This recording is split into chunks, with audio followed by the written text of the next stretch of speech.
Another day, another basketball stories na naman ang pagkikwentuhan natin. At ngayon nga ay ang pag-uusapan natin ang balitang pagkuha ng Los Angeles Lakers kay Jeremy Grant at ang balitang trade proposal para makuha ng Golden State Warriors si Giannis Antetokounmpo. Si LeBron James nga ang nagsabi na gusto rin niya na maglaro sa Lakers next season at sa mga susunod pa. Ngunit gagawin lamang nga daw po yan kung sakasakali man na masatisfy siya sa mabubuo pang bagong lineup ng Los Angeles Lakers.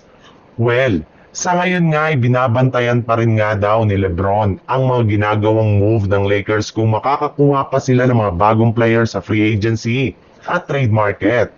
Kung eto nga daw ang tatanungin, gusto pa rin nga ni LeBron na gumawa ng trade ang Lakers sa mga susunod na linggo upang sa ganun ay mas mapasulido pa nilang lalo ang kanilang lineup bago pa man mag-umpisa ang kanilang kampanya.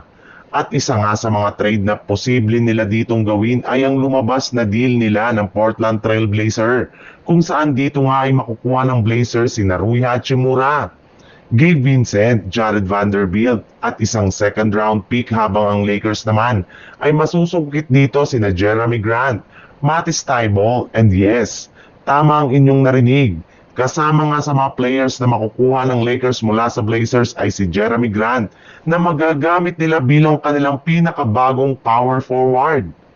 Sa ibang balita naman, kagaya nga ng napag-usapan natin, meron na ang dalawang binigay na option ng Golden State Warriors kay Jonathan Kuminga. Una na dyan ay ang pagpirma nito sa inaalok nila sa kanya na bagong contract extension, habang ang pangalawa naman ay ang pagkuha nito sa kanyang qualifying offer na nagkakahalaga lamang ng $7.9 million na magpapanatili sa kanya sa team ng isang taon. Pero kung ang Warriors nga ang tatanungin, mas gusto nga nila na kunin nito ang inaalok nila sa kanyang bagong contract extension upang sa ganun ay magamit nila siya bilang trade asset sa pagkuha sa matagal na nilang target na si Giannis Antetokounmpo.